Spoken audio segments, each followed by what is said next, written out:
From WCI 3 Plus, with your host Kevin Lighty, this is Behind the Forecast. Well, hello everybody. Welcome in once again. That's me. I am Chief Meteorologist Kevin Lighty here at WCIA, coming to you here from the lovely WCIA 3 Plus podcast studio here, guys. Thanks for joining us. Pleasure to have you here with us, and excited to have another show. You can follow me. I've got all these different places you can follow me. You can see them up there. Give me a like, follow, all those good things to keep up to date when you're on the go and just kind of wondering what else is going on. Well, I'm going to tell you what's going to go on during this show. First, we're going to do the viral weather videos, and then later on in the show, we're going to talk a little bit more about what to expect for the upcoming winter season.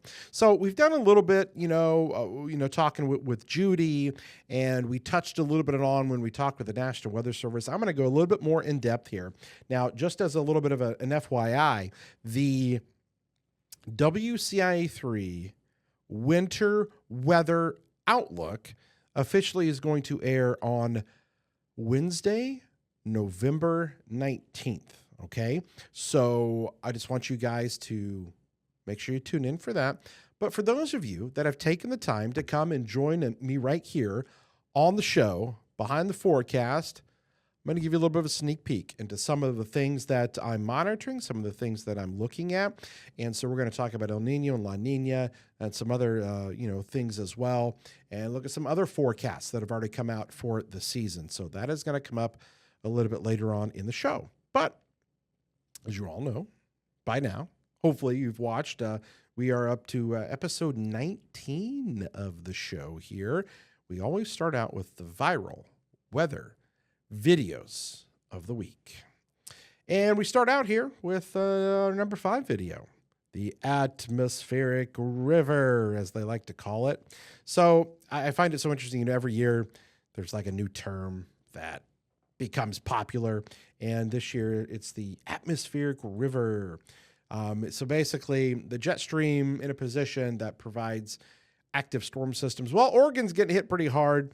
California, Northern California as well. They're getting a bunch of rain out that way. They call it the atmospheric river. So the waters are up over there, as you can see. That same system heading into our neck of the woods here in the coming days and whatnot. So thought we'd kind of share with you some of that beginning video of the atmospheric river coming at you, because it'll be here. Abrupt edge. Quite the graphic there, right? Abrupt edge. I've never seen that one before. All right. We're going to go to video number 4, and it's the supermoon in China. Take a look at it. Yes, we've had the big, bright supermoon that has been occurring here. So what is the supermoon? Basically, it's the point in the orbit of the moon around the Earth where it's a little bit larger in the sky, because again, the Earth does not, or inside the moon is not in the perfect circular orbit. It's elliptical. So there's points when it's further away, when it's closer. And so that's what we've got there with the full supermoon, known as the Beaver moon, is what they call it. And so that came into play here. Boy, look at those shots. I think those shots are just fantastic. Okay, we're going to go over here to video number 3, and it is the cleanup from a typhoon in the Philippines. Look at this. I mean, you would think that this might be, Jamaica, which we have a video coming up of that here, but typhoons as well. Just devastating out there in the Philippines. Hurricanes, typhoons, same thing. Huge storms over the ocean that form there, and very powerful. We just had the one that hit Jamaica, and they're still in all of their cleanup mode, but the Philippines there often get hit hard by storms like this, and so they're getting it pretty good over there as well. So feel for those people there, and still feeling for those in Jamaica. These are images coming out after Melissa came through. Hurricane cleanup happening in Jamaica there. Crews all coming in to help out. And you can just see the devastation. Look at that. I mean, just seeing it from above always is jarring. But the mud, the cleanup, the water, homes underwater, the damage from the winds. Category 5 hurricane, one of the strongest hurricanes we have seen in recent times. Okay, before we get to our video number 1, so usually I just do, regular videos. We kind of talk over them, but we're going to do something a little bit different here. And I'm going to let you actually listen to the whole story. It's what we call in the news business, it's called a package. So a reporter filed this package here, and I'm just going to let you guys watch the whole thing. Pretty interesting video of a Texas tornado. It is our viral weather video number 1. Here we go. You can almost feel the force of it. Winds whipping, trees twisting as a tornado glides through Ashley Turner's yard. We've been on this property since 2019. You can see a tree topple, leaves being sucked from the yard, and the winds so strong they even moved the camera itself. Ashley says she's never seen anything like this. Definitely not this degree of wind, weather. She and her coworker were inside a small office just behind her home when the storm rolled in Tuesday afternoon. A little bit of wind quickly picked up, and we could definitely tell it wasn't just straight line winds or anything like that coming. We quickly figured out it was definitely a tornado that was coming through the backyard. She says the tornado was in and out in about 45 seconds, but the cleanup will take far longer. Just down the road, another homeowner told us he barely had time to react. His barn was mangled, a trailer flipped, and trees splintered across his property. He didn't want to be on camera, but says the tornado came out of nowhere and lasted just moments. He took cover inside this shed while family members huddled inside their truck until it passed. Super grateful that everyone here was fine. The storm may be gone, but the cleanup across this area is just now beginning. But neighbors say they're just thankful to be alive to do it. In Smith County, I'm Jesus Martinez. Well, there you go. Down in Texas tornado, Lindale, Texas there. Just kind of wild, the whipping of the trees there and twisting. And the cameras that can capture this now, I think, are just so interesting. Everybody's got, these cameras you can buy for your home. They're so cheap nowadays. A lot of things are getting captured a lot more. So we're seeing more, of these things on camera. So pretty wild stuff. The power of Mother Nature down there, just wicked, even this time of the year. Okay, we've got more weather coming up. We're going to talk winter weather. I know some of you may go, I want to talk winter. I don't want winter. It's too early for winter. Well, it's starting to feel like it here. Snow is in the forecast. But the big question is, again, what about the upcoming winter? What are we looking at? As I mentioned earlier, our official forecast isn't until November 19th. But I'm going to give you guys a sneak peek into kind of some of the things that I'm looking at here. We're going to show you some other things. Farmer's Almanac. Have you heard of that? How about the old Farmer's Almanac? Did you know that there are 2 different ones there? That's right. I named off 2 different ones. There are 2 different ones that put out forecasts. And it's interesting because they're never the same usually. I'll show you those. Persimmon seeds, woolly worms. We'll dive into that as well. And a little bit of science too. It's coming up after the break right here on Behind the Forecast.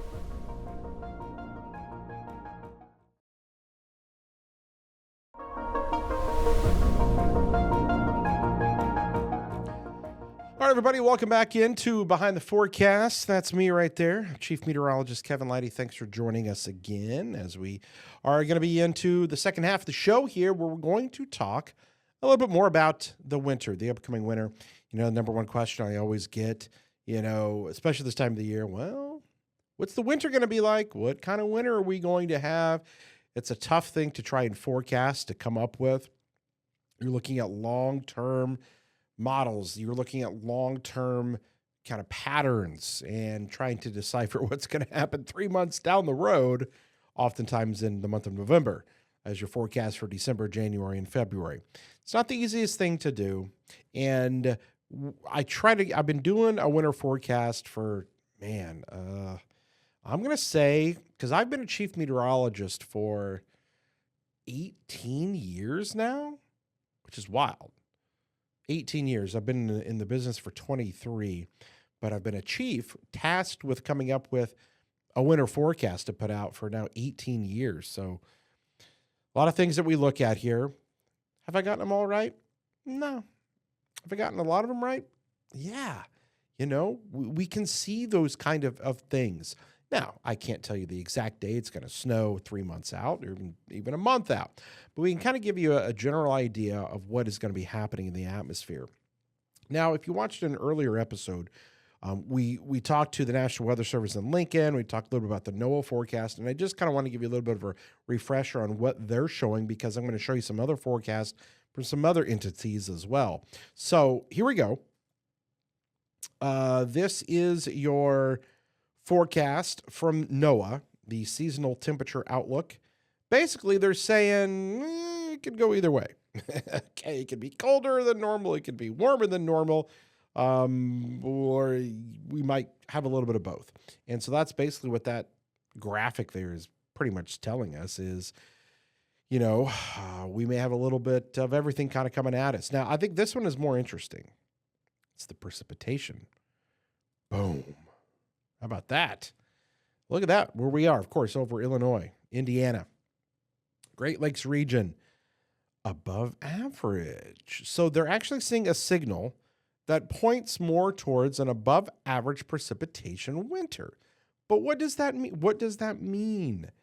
Does that mean we're going to have more snow? Well, it could very well mean that we're just going to have more rain, right? Because all it's talking about is precipitation. So above average precipitation is what's expected here. So we'll have to kind of put a pin in that. But I do find it interesting. And this lines up with a forecast for what is known as La Nina or El Nino, the cooling and warming of the ocean waters, okay? And we're going to get into that here more in just a second. But I'm going to show you some other forecasts that come into play. And yes, have you heard of the Farmer's Almanac? I always get them confused here. There's the Farmer's Almanac, and then there's the Old Farmer's Almanac. Both have been around a long time. Both write, some really interesting things when it comes to, forecasting and gardening, and there's all kinds of things in here. So I'm going to go back to the graphic here because it is interesting. Pull it up. There you go. That is their forecast, okay? You can see that over where we live, Illinois, Indiana, very cold and snowy. Notice that kind of lined up a little bit with that NOAA forecast, right? So this is the Farmer's Almanac version of what they think the winter's going to be like. And you can peek at some of the other parts of the country if maybe you're watching from somewhere else. And there you go. How about it? Okay, now we're going to switch over to the Old Farmer's Almanac. They're both been around a long time. They're both old, if you ask me. But the Old Farmer's Almanac. You can pick either of these up at your local, usually, your local, I think like Ace Hardware or your local store like that, or some grocery stores have them there. So this one, maybe not as ominous for our area. Mild and dry, cold and dry. So definitely not taking into account, having that high precipitation. So how interesting is it, though, that a lot of the country on this map is mild and dry? I've never actually seen, look at Alaska, California, Maine, Louisiana, Texas, mild and dry. So it's always interesting to kind of look at these things, take them with a grain of salt, right? They're for fun. Now, some people swear by them, and there's some great information in some of these books too that can help you out with things. So you can check it out. But let's talk a little bit more science on some of this stuff here.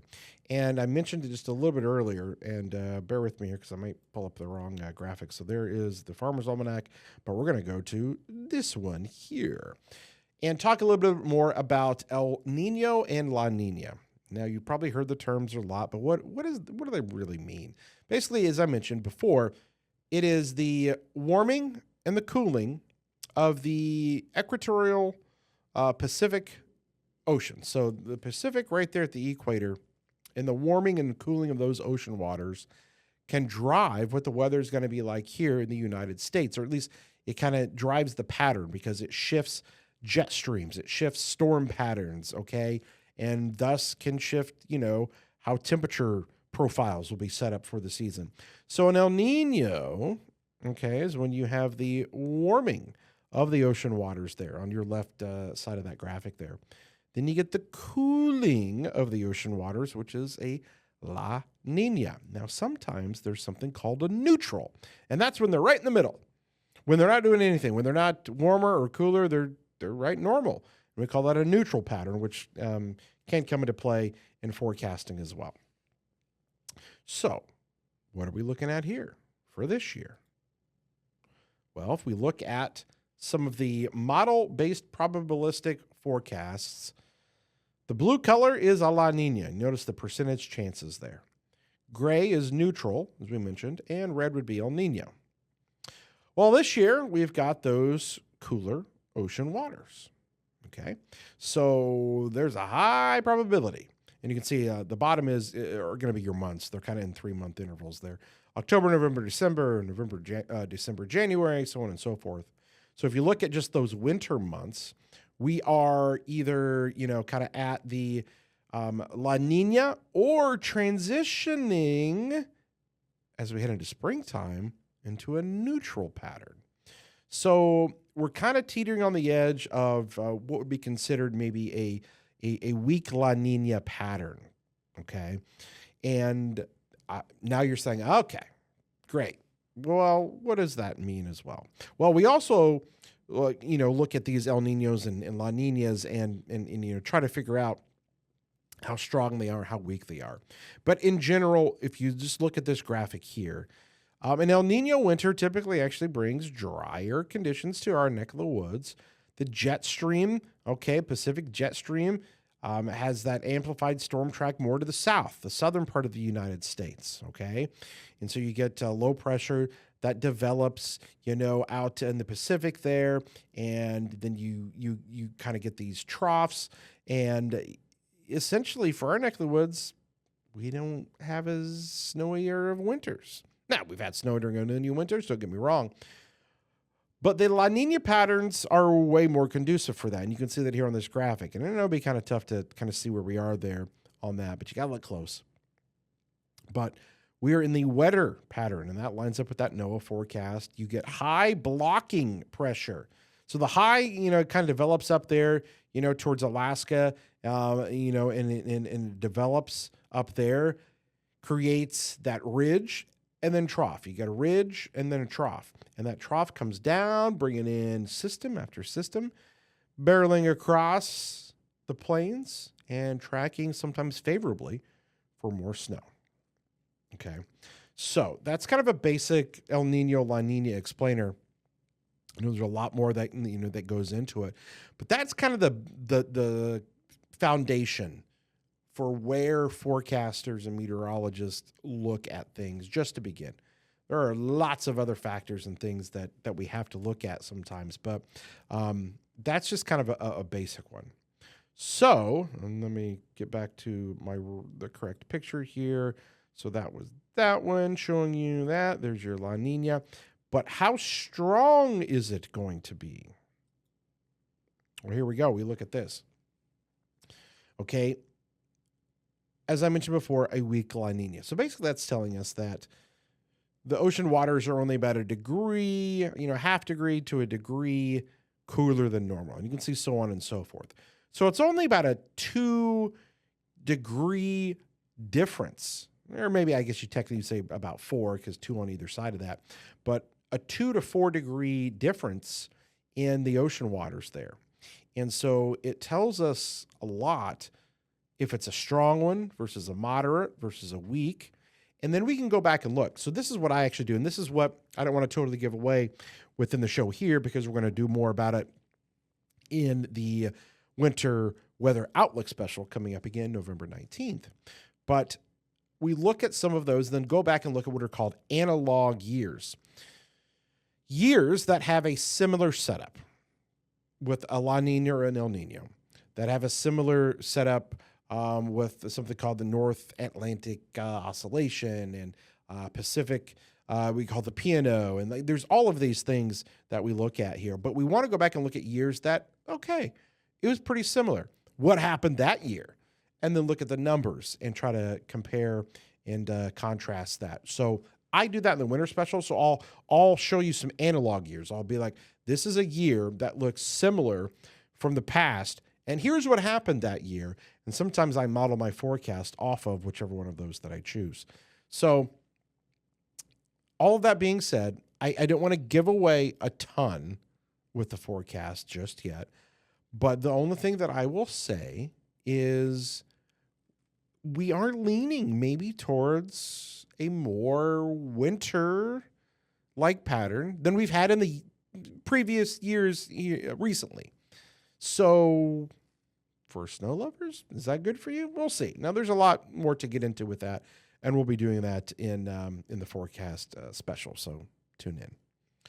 But I want to talk about a couple other things that people like to look at to come up with it. And it's less sciencey, more fun, as they call weather lore. And I know that you know this one. The woolly worm. Our own Judy Fraser, of course, does a lot of this every year for us. And you've seen these, I'm sure. So what do they mean? Well, you got lots of brown. Sometimes it's a milder winter. If there's lots of black, it can be a cold, harsh winter. If you got white, it can mean snowy winter. And go back and watch some of the previous episodes here on Behind the Forecast when I talked to Judy Fraser. If you are totally into this kind of thing, great episode with her where she talks to us about all that she thinks is going to happen with the winter. And it's an interesting one. So it's been around for so many years. Do you believe it? Do you not believe it? Always an interesting question there. But there's another one that we like to look at as well, and I'm going to pull it up here for you. And that is going to be persimmon seeds. Boom. If you cut open a persimmon seed, and let me just tell you, it's not easy to do because these things are small. You got to have a sharp knife to do so. You got to be careful not to, cut your hand. But if you open them up, they will have one of these three shapes: a fork, a knife, or a spoon. Fork, meaning there's going to be a mild winter. The knife, cutting cold, as they like to say, and a cold winter. And a spoon, shoveling snow with that spoon with lots of snow. So persimmon seeds are something that people look at.